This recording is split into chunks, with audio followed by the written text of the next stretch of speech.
Good morning, physicists. It's me, Lobster, and this video is kind of like an introduction to my YouTube channel. I'm pretty new to this, so my introduction would be pretty cringy.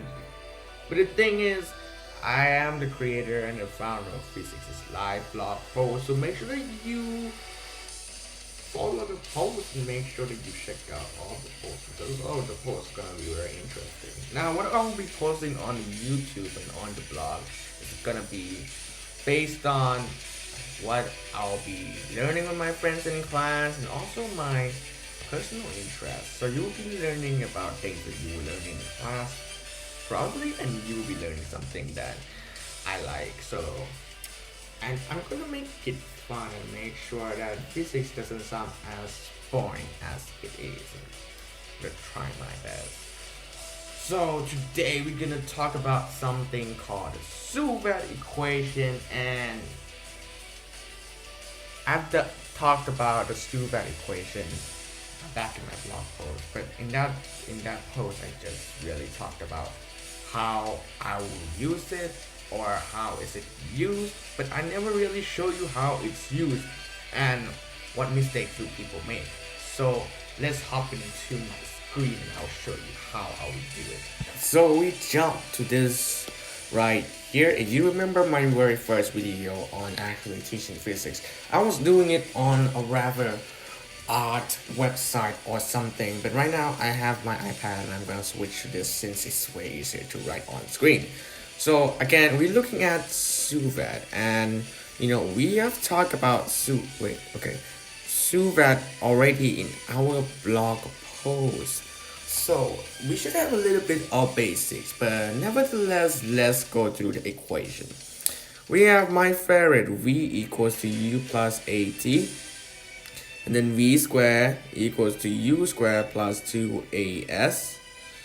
S equals to half u plus v and t, and then s equals to ut plus half at squared. As you progress through, you will have two more equations added to this, but for now, let's just remember these four.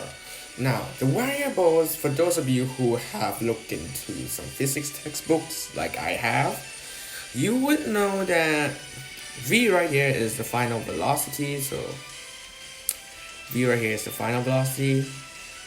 Right here is the velocity. Okay, this one is the initial velocity. This one is acceleration, and this one is time. And s is of course the distance or the displacement. Most of the time it will be displacement, so be careful with your sign. Alright. So again, these equations are used to find instantaneous values that will become very important, because in the realm of AP physics or advanced level physics or higher level physics, you will not be asked to find average stuff that kindergarten people can do. You will be asked to do these kind of stuff. So be ready. Now let's hop into an example problem, shall we? Since I have to explain on how this will come useful. As you see, one of the equation doesn't involve time, and then we're gonna jump into a problem which does not involve time. Everybody might be like, "Oh my God, why no time? How are you going to find anything without time?" Well, I'm gonna show you just how I'm going to do it. So I'm gonna say that is a car. Okay, that's a car, which is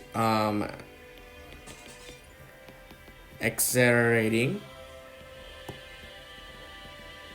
from rest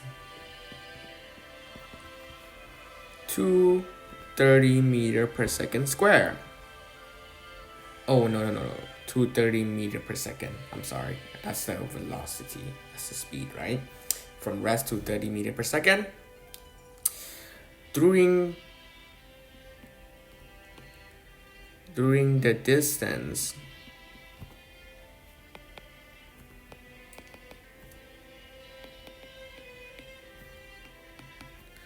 of, let's say,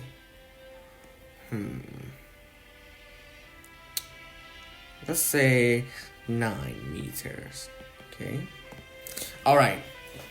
So we got that. And we want to know what the acceleration is.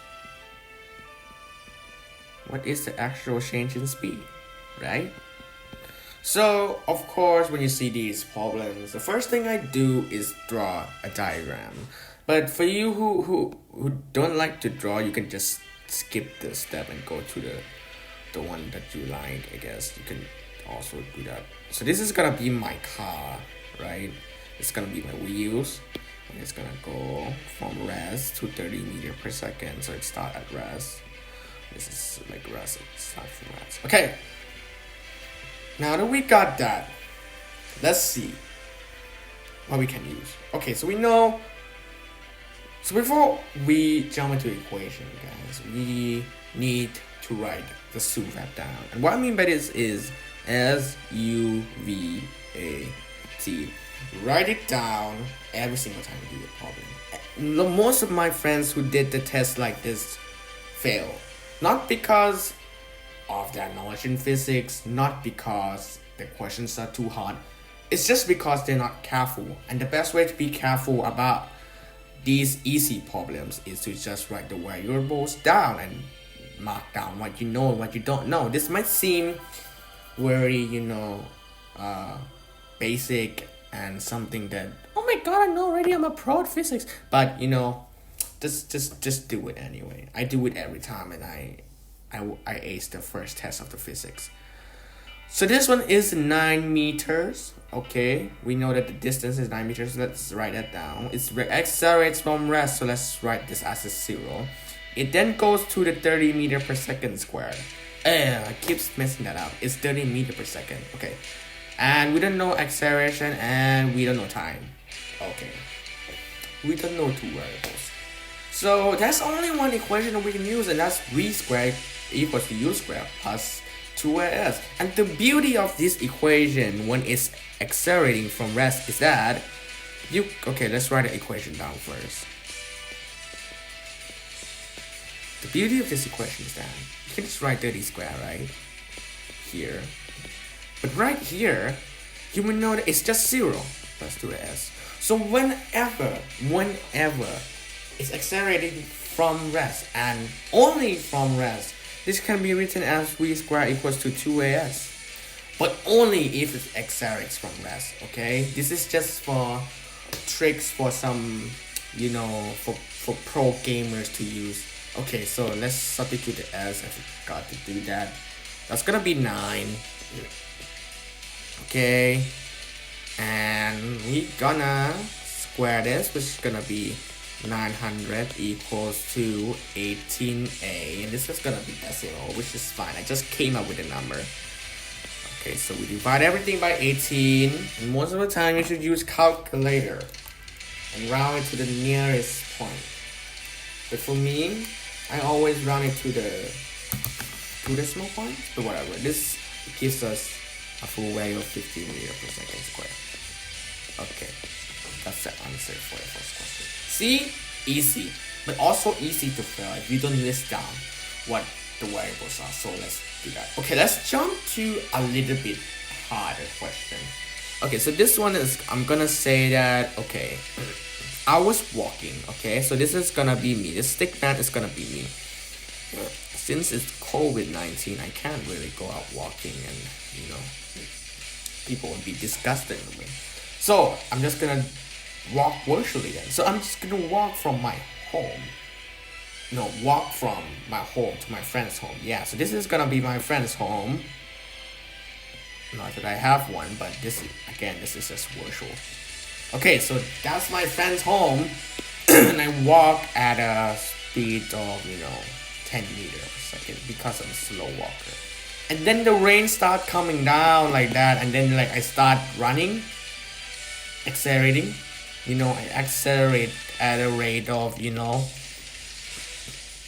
let's say I run very fast. I accelerate at 15 meters per second square. These numbers might not make sense, but I mean, it should work. And I want to know what is the final velocity. Okay. Also, this time I'm gonna give you the time. The time that I take it's around 1 minute. Again, the numbers might not make sense, but again, I'll be posting the problems after this, then the numbers will make sense and it'll be a little bit harder, and it will involve some thinking. You guys can try that for your own. And this problem again, you need to list down SUVAT. Okay, we're gonna list down what we know and what we don't know. So the distance we don't know, U we know it's 10, V we also want to find that, A is 50, and T is 60 seconds. We have to convert everything to SI units. If you are new to physics, and if you're new to a lot of things, I will put a cheat sheet in the link below, or you can find that in my blog post too. I will post that later. Okay, so we don't know S, we know V. So let's jump to the equation and see what we need to use. Okay, we're gonna use my favorite equation, which is V equals to U plus AT.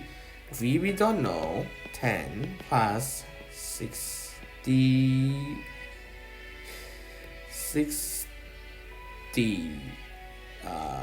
times 15, yes. Okay, so after that, it will be something very big.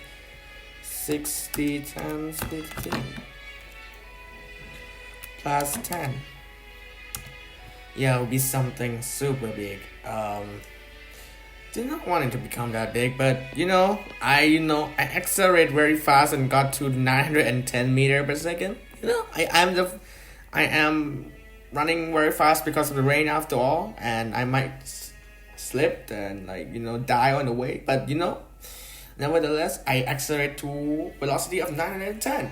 Okay, so that's how you do the problem.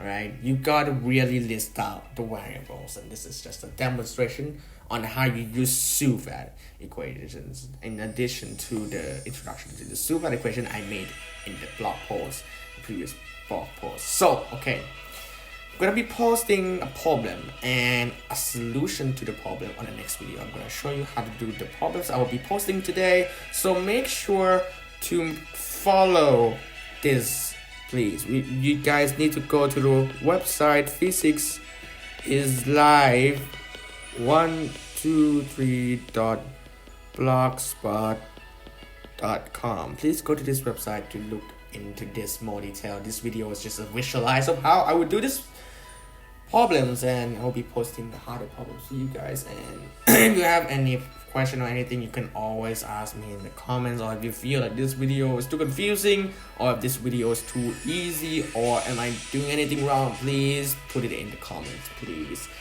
Yeah, and I will see you physicists later. And remember, there's more than one equation to solving in any problems, so you should think of what you can do. Peace.